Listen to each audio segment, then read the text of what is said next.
ان الحمد للہ والصلاۃ علی رسول اللہ اما بعد فاعوذ باللہ من الشیطان الرجیم بسم اللہ الرحمن الرحیم فی صحف مکرمۃ مرفوعۃ مطہرہ بایدی سفرہ صدق اللہ العظیم۔ ناظرین محترم،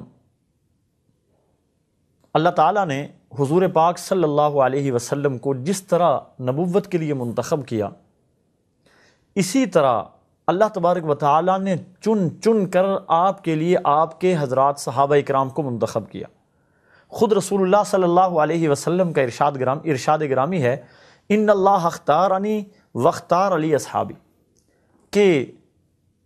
نبوت کے لیے میرا انتخاب براہ راست آسمان سے اللہ تبارک و تعالیٰ نے کیا، اور میری صحبت کے لیے میرے صحابہ اکرام کا انتخاب بھی براہ راست اللہ تبارک و تعالیٰ نے کیا۔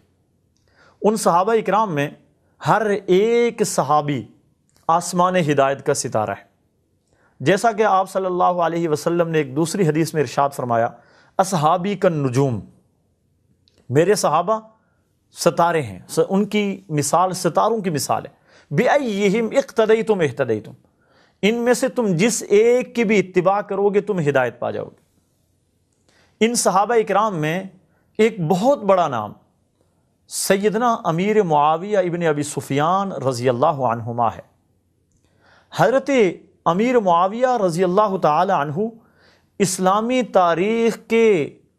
وہ درخشندہ ستارے ہیں کہ جن کی مثال ہمیں کہیں پر بھی نہیں ملتی۔ اللہ تعالیٰ نے قرآن مجید میں رسول اللہ صلی اللہ علیہ وسلم کی بعثت کا ایک مقصد بیان کیا،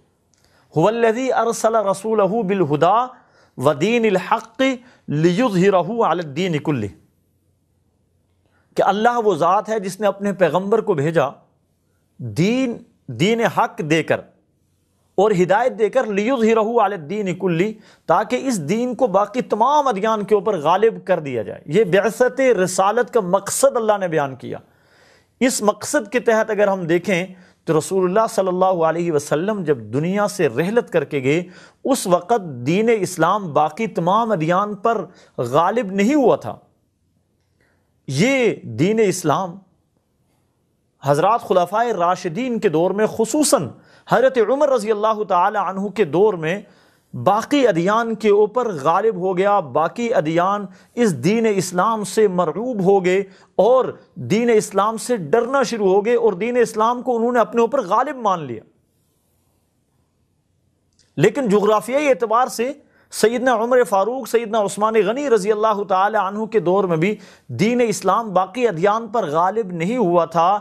جغرافیائی طور پہ اگر کسی نے دین اسلام کو باقی ادیان کے اوپر غالب کیا ہے تو وہ سیدنا امیر معاویہ رضی اللہ تعالی عنہ۔ حضرت امیر معاویہ رضی اللہ تعالی عنہ بہت بڑے صحابی، صلح حدیبیہ کے موقع پہ آپ نے اسلام قبول کیا، اور قبول اسلام کے بعد اپنے اسلام کو خفیہ رکھا،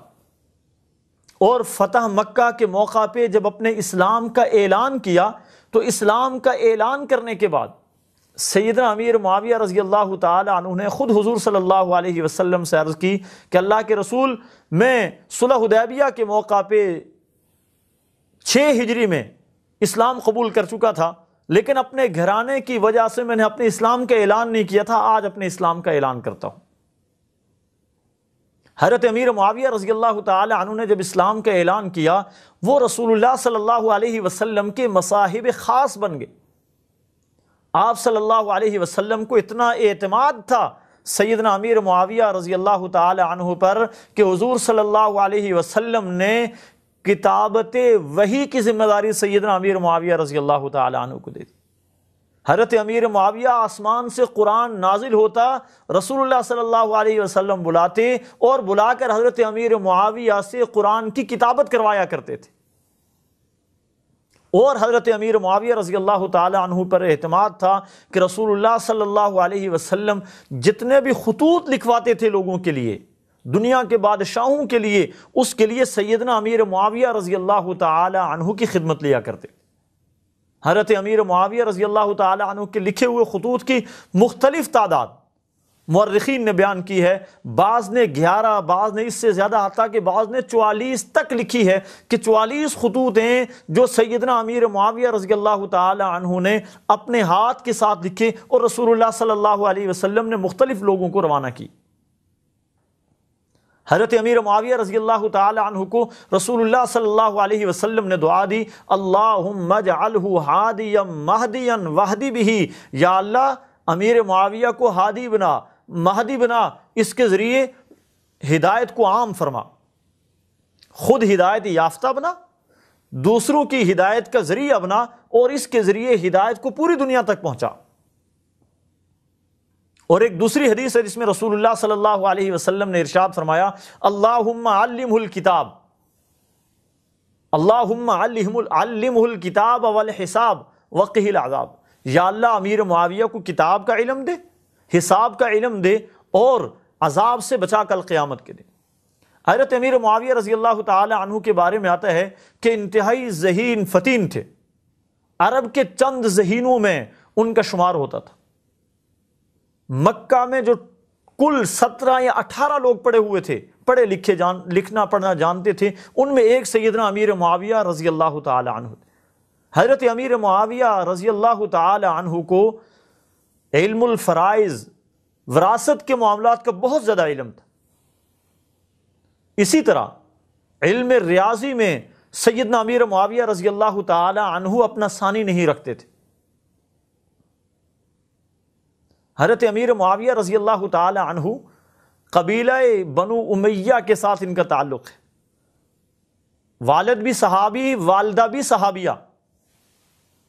حضرت ابو سفیان رضی اللہ تعالی عنہ وہ صحابی رسول ہیں، فتح مکہ کے موقع پر مسلمان ہوئے، اور یہی صحابی ہیں فتح مکہ کے موقع پر رسول اللہ صلی اللہ علیہ وسلم نے ارشاد فرمایا تھا، من دخل دار ابی سفیان فہو آمن، آج جو ابو سفیان کے گھر میں داخل ہو گیا اسے امن ملے گا۔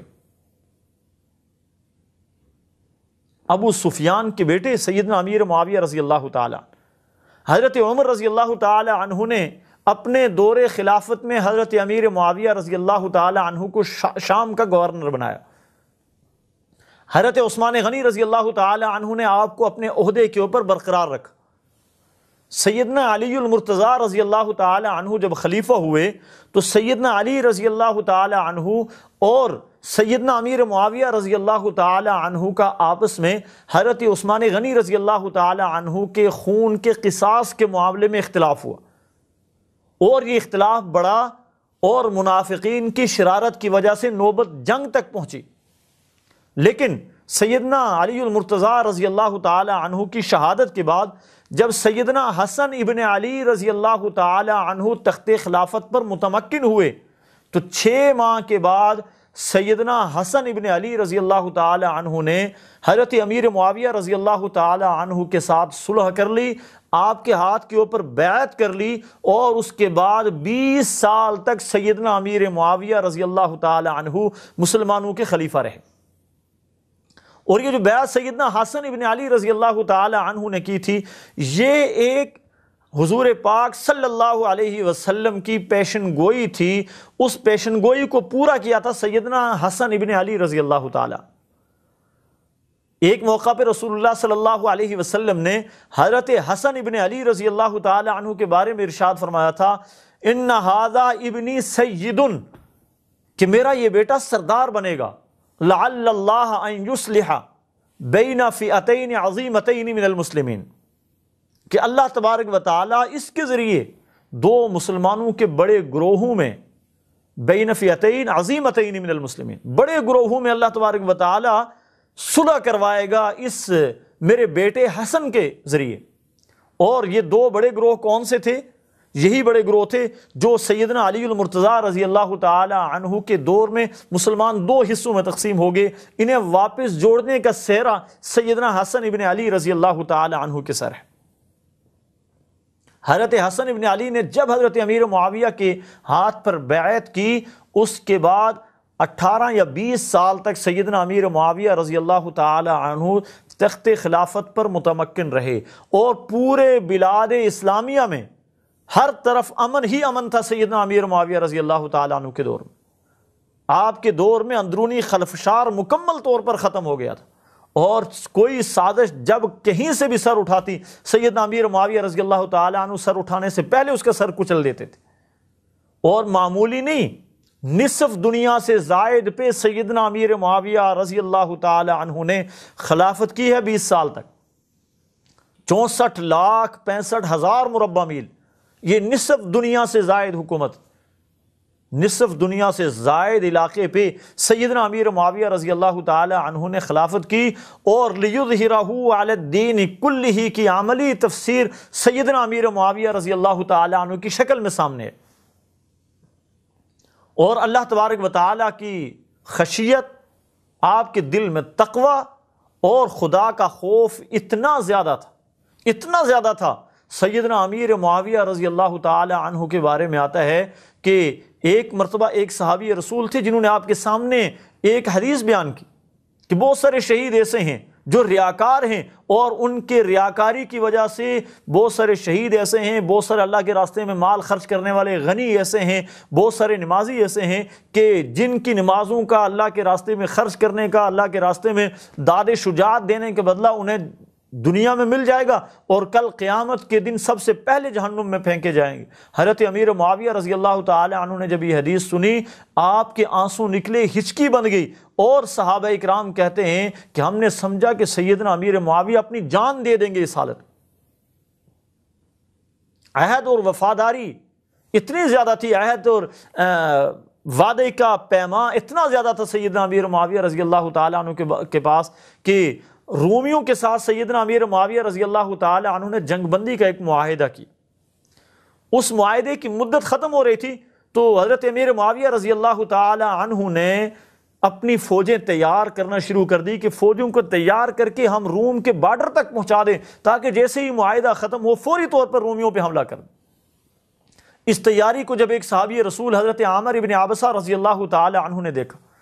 اور یہ حضرت عامر ابن عبسہ رضی اللہ تعالی عنہ وہ صحابی ہیں جن کی قبر پاکستان کے علاقے سکھر میں ہے۔